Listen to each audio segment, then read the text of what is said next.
Hi, welcome to Mystic Melodies Tune In Tuesday. I'm LaFlamme.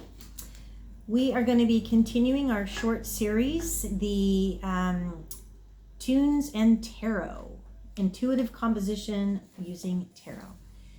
So before I dive into the next card, I just want to recap real quick about the intuitive part when it comes to composition, which is creating that special space, right, where you can receive from Source and Universe. And getting that spiritual creative mindset in place, right? And then in regards to playing around on your instrument, finding a couple of notes that may spark some creative compositions, ideas, a process, that helps you get the melody, which is the beginning, the story of the song. And students ask a lot, when I'm teaching them composition, which comes first? Do I write words first, or do I make music first, or vice versa, right? And it really just depends on, you know, your desire, and you're going to find that that way that works best for you. However, I think it's kind of fun to do both if you're a beginner. Just experiment with both. So I would challenge you to do that and try to get some melody happening. Because there's basically 4 elements to our song structure. And we're going to visit the actual song structure later. But for now, we're going to enjoy the process of discovery through our tarot cards in regards to finding the harmony, which we did last week, which was the Strength card, the number 8, a Leo card.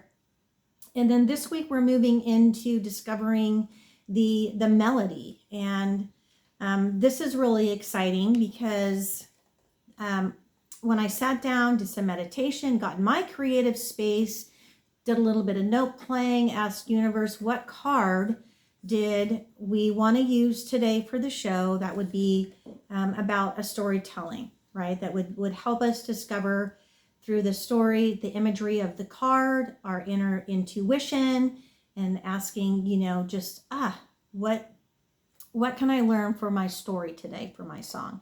And that's that melody part, right? So, yay, I actually was given from Universe the Chariot card. Woohoo! It's awesome, actually. I love this card. There's so much going on about it. But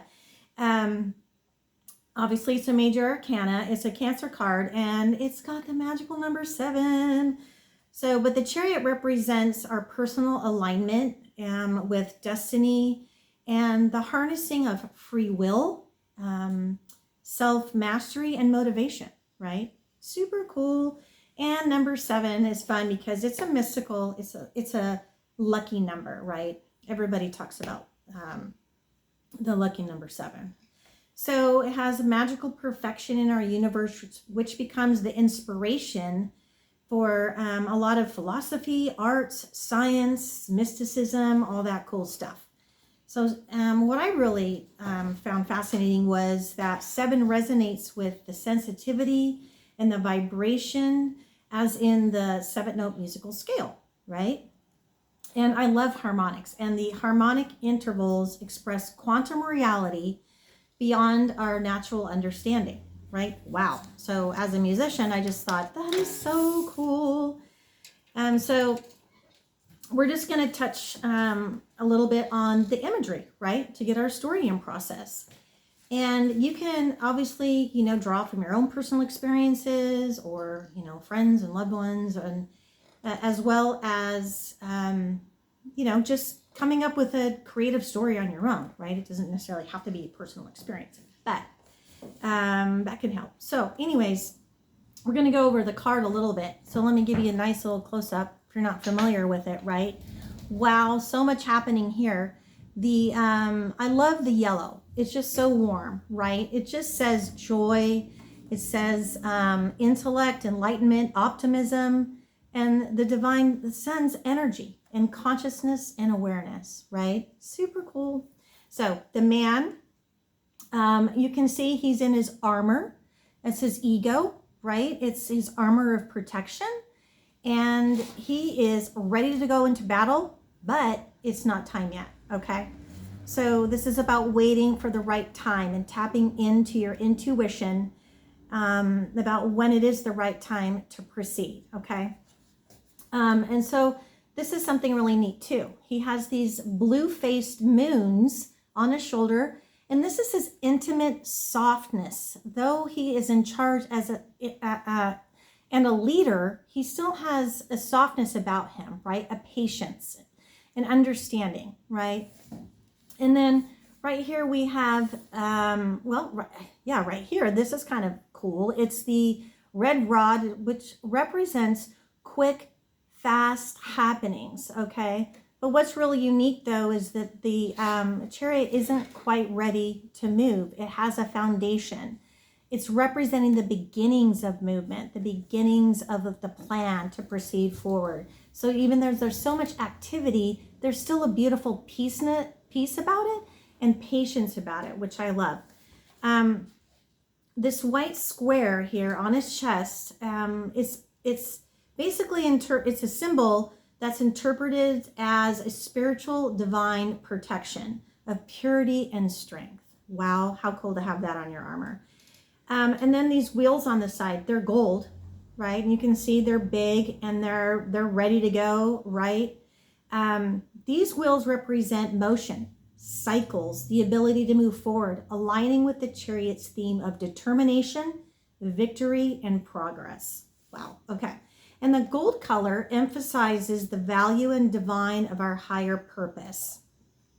And then next I want to talk about which I hadn't really done a lot of looking into till recently. I mean, I'm not a pro. I've only been studying tarot this last year and numerology and, all that kind of thing. So I dug a little deeper because I hadn't really heard much discussion about that part, about the wings with the circle, with the gold circle inside.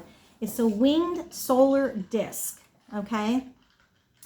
It's a winged sun disk, and it's associated with God Horus or Ra. It represents divine protection, spiritual elevation, and the triumph over light over darkness. So, wow. The blue wings, the blue color signifies intuition, wisdom, and the spiritual realm. The wings suggest freedom, transcendence, and the ability to rise above earthly challenges. So, wow. Clearly, there's a lot going on in this card, right? And again, the gold circle in the center symbolizes the sun, unity, divine consciousness. It reinforces the connection to higher purpose and inner strength. So together, the blue wings of the gold circle reflect the balance between spiritual insight, the blue, and the willful action, gold, the key of the chariot, okay? The key theme of the chariot.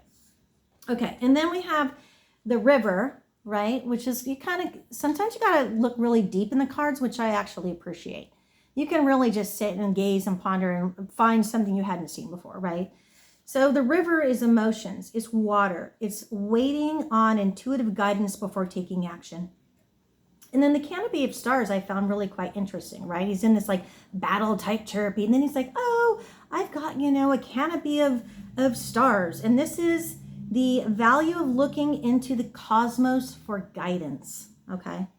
Very cool. And then, of course, you can't miss the sphinxes, right? Those are totally awesome. But the thing here is that they're laying motionless on the ground with only their eyes in opposite directions. And what they're doing is they're surveying which way to go, which I love that. And then if you look down here really close, this little guy's holding a crab in his paw, okay? It's a Cancerian. It represents emotional depth, intuition, protection, and the ability to navigate between material and emotional worlds as a crab moves between land and sea. And then real quick, lastly, I want to talk about life's dualities, okay? So this card has many, many layers. It has a lot going on. It's got worldly things, spiritual things, intuitive things, emotional things happening. But it has many separate aspects in the chariot, like the black and white sphinxes, the blue-faced moons, and then you've got the land, the water, you've got the city behind, and the country in front, right? Wow, very complex, very layered. So my basic understanding overall is that the story is the beginnings of creating your own plan, right? With inspired action and momentum. The disciplined emotions and mental control. Wow, like that's easy. Not really, right? That's a whole lot. Not easy to do while you're surging forward, right? So let's just wrap this up. So this is the exciting card that we have for this week in regards to our story and our melody. So lastly, write down some ideas. What are some of the thoughts that popped out while you studied the cards, right? Think about your own experiences, which we chatted about briefly, and then pause, right? Take some time to check in with your own personal intuitive feelings and revisit that harmony that we talked about last week, okay? And then reflect, meditate for a few minutes, and then set it aside, relax, check in with your inner higher self, because remember, where universe guides, universe provides, right? So you're going to let that story rest, and I can guarantee it's going to be coming together. And when we're done, it's going to unfold something absolutely magical. So in closing, remember this. Remember that each one of us is a creative, unique, wonderful being, right? Full of energy and light. And your harmony, your melody is a special part of our glorious existence, right? And the number 7 is don't give up. So keep composing, right? So hope you enjoyed it. Join me next week for another episode of Tune In Tuesday while we continue to explore this tarot and tunes with intuitive composition, including universe and source and our inner higher self, all the wonderful things. You can find me also on Rumble and YouTube, and I will include that information at the end. But just want to say thank you for being part of this, and I will see you next Tuesday.